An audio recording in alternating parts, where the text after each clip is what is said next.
Ever wondered what it takes to build the most deadly fighter jet ever? Today, we delve into the history, development, capabilities, and combat use of the legendary F-22 Raptor. Before we dig into the video, be sure to hit that subscribe button and turn on the bell icon so that you never miss our new videos. Now, let's get started. The need for an advanced tactical fighter, or ATF, arose in the early 1980s, driven by emerging threats from the Soviet Union. Influenced by intelligence reports, the ATF program aimed to counter advanced enemy aircraft and surface-to-air missile systems. Thus, the F-22 was born, incorporating groundbreaking technology such as stealth and supercruise. Moving into full-scale development, the F-22 underwent significant evolution from its prototype stages. Notable design changes enhanced aerodynamics, stealth capabilities, and pilot visibility. The aircraft's avionics and software, featuring over 1.7 million lines of code, marked unprecedented complexity. Lockheed Martin, along with Boeing and General Dynamics, played key roles in manufacturing the F-22, with contributions spanning across multiple states. The production involved over 1,000 subcontractors and suppliers, emphasizing its nationwide impact. The F-22's production journey faced numerous challenges, including funding instability and geopolitical shifts. Originally envisioned to reach a total of 750 units, production numbers dwindled over time due to cost overruns and changing strategic priorities. Ultimately, 195 F-22s were built, with the last one delivered in 2012. Concerns over disclosing sensitive technology led to a ban on exporting the F-22 to foreign governments. Despite international interests, including proposals from Australia and Japan, the aircraft remained exclusively for U.S. military use. Debates surrounding the F-22's relevance in modern warfare led to the decision to cease production. Despite efforts to extend its procurement, the program concluded with 195 aircraft. Retaining production tooling allowed for potential future upgrades or a service life extension program. The F-22's adaptability is evident in its ongoing modernization efforts. Incremental upgrades enhance its combat capabilities, ranging from advanced sensors to improved communication systems. These enhancements ensure the F-22 remains at the forefront of aerial warfare. Powered by dual Pratt & Whitney F-119 engines with thrust-vectoring nozzles, the F-22 achieves remarkable thrust-to-weight ratios, enabling high-speed flight, supercruise, and unmatched maneuverability. Its aerodynamics and advanced flight control systems allow for exceptional performance across its flight envelope, including high-alpha maneuvers and carefree handling for the pilot. Stealth capabilities are a cornerstone of the F-22's design, achieved through various means such as airframe shaping, internal weapon carriage, radar-absorbent materials, and reduced emissions. However, the effectiveness of stealth is influenced by factors like radar frequency, maneuvering, and environmental conditions. The avionics suite of the F-22 integrates advanced systems for sensor fusion, providing pilots with enhanced situational awareness and reducing workload. Key components include the AN/APG-77 AESA radar, AN/ALR-94 electronic warfare system, and the AN/AAR-56 missile launch detector, among others. These systems enable the F-22 to operate effectively in detecting and engaging threats, while coordinating with allied aircraft. In the cockpit, the F-22 features a glass cockpit with digital flight instruments, a monochrome heads-up display, and multiple LCD panels for displaying critical information.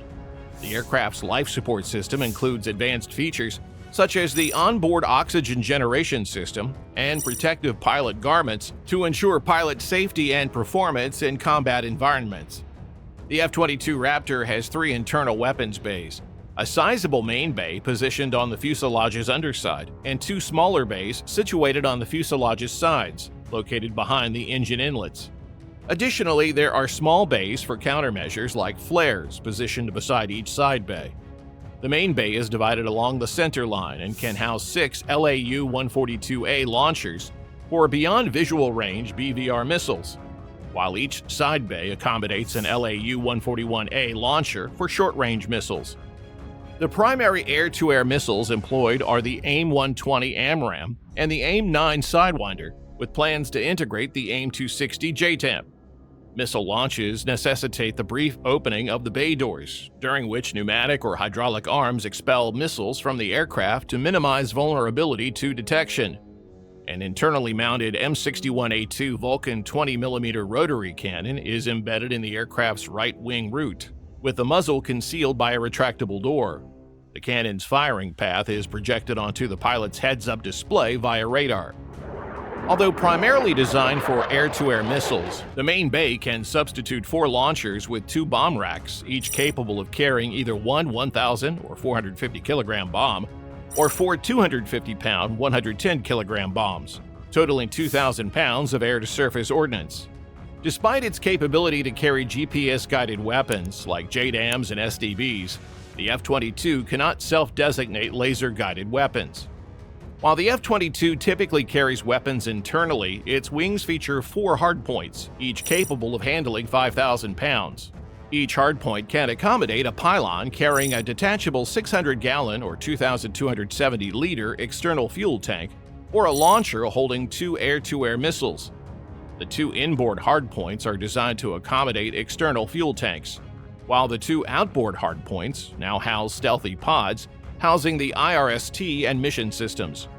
The aircraft can jettison external tanks and their pylon attachments to restore low observable characteristics and kinematic performance.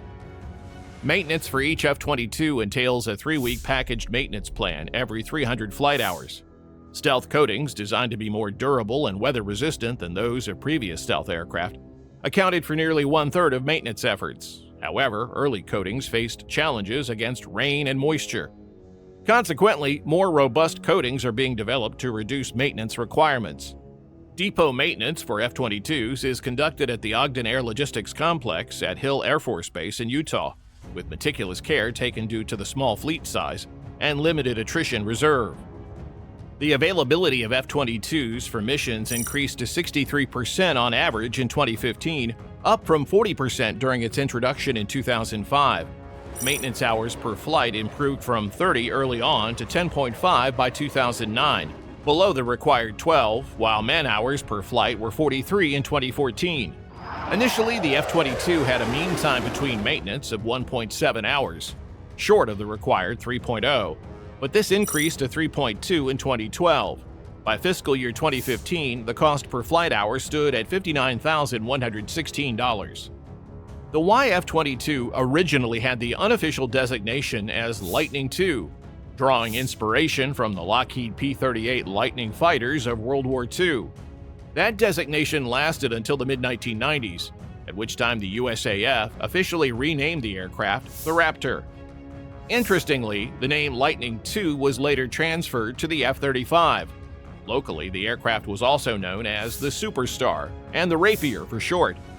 In September 2002, the USAF renamed the Raptor the FA-22 to mirror the Navy's McDonnell Douglas FA-18 Hornet, which was designed to launch ground attacks of policy in the debate over the role and scope of the aircraft, and confirmed, but the F-22 designation was reinstated in December 2005 when the aircraft entered service. The F-22 flight test program was extensive, including flight science, developmental testing, and initial operational testing and evaluation. These tests were conducted by the 411th Flight Test Squadron at Edwards Air Force Base, California, and the 422nd Test and Evaluation Squadron at Nellis Air Force Base in Nevada in 1997. The first EMD F-22 took off, tested with Raptor 4001, followed by new edition EMD jets. The program examined a variety of aspects such as aircraft characteristics, aircraft performance, flying, maneuverability, and combat capabilities. Despite the groundbreaking testing of the F-22, several technological innovations were repeatedly delayed. The F-22 entry into service faced challenges, mission and avionics stability issues for the initial operations test evaluation. Formal IOT&E began in April 2004 and was successfully completed in December of the same year. It showed the aircraft's air-to-air mission capability. After achieving initial operational capability, the F-22 began its Homeland Defense mission under Operation Noble Eagle in January 2007. In November of the same year, the F-22 first crossed Russian TUA-95MS bomber passes and recalls other Russian rear aircraft thereafter. The F-22 was first exported in January 2007 at Kadena Air Force Base in Japan. This deployment faced initial problems due to software-related failures, but they were quickly resolved. Despite the early challenges, F-22 units routinely rotate through Kadena Air Base and participate in training exercises in South Korea and Malaysia. In 2009, Defense Secretary Gates approved the deployment of F-22s to the Middle East, including the first at Al Dhafra Air Base in the UAE. Since then, F-22s have participated in various operations in the region, including intercepting Iranian aircraft. In September 2014, F-22s flew their first combat mission in Operation Inherent Resolve, dropping GPS-guided bombs on Islamic State targets in Syria. In the months that followed, F-22s flew repeatedly, providing close air support and deterring potential U.S. threats, the edge of the local army. They also took part in attacks against enemy forces in Syria. To increase maneuverability, the USAF developed the Rapid Raptor concept, enabling the F-22s to be combat-ready within 24 hours in harsh environments. The concept was tested in a variety of environments, such as Wake Island and Guam. F-22s were sent to Europe in 2015 to train with NATO allies in response to geopolitical conflicts. In November 2017, F-22s, along with B-52s, participated in bombing missions in Afghanistan. While an expensive aircraft to operate, the F-22 is an important asset for the U.S. military operations. In February 2023, an F-22 made its first air-to-air execution by shooting down a Chinese spy rig off the coast of South Carolina. The first F-22 to crash during takeoff at Nellis Air Force Base was on December 20, 2004. Fortunately, the pilot ejected safely. The investigation revealed that a power failure caused the flight control system to malfunction. Changes have been made to prevent this from happening again. After a brief suspension, F-22 resumed service. The USAF plans to retire the F-22 in the 2030s as it's replaced by the next-generation air dominance fighter.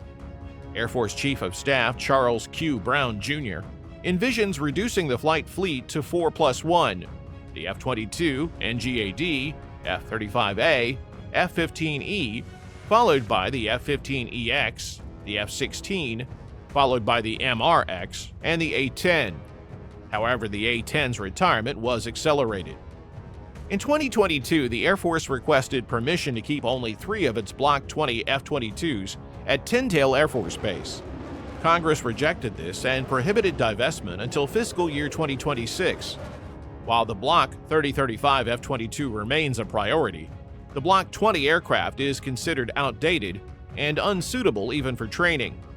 Upgrading them to Block 3035 standards would be costly at $3.5 billion.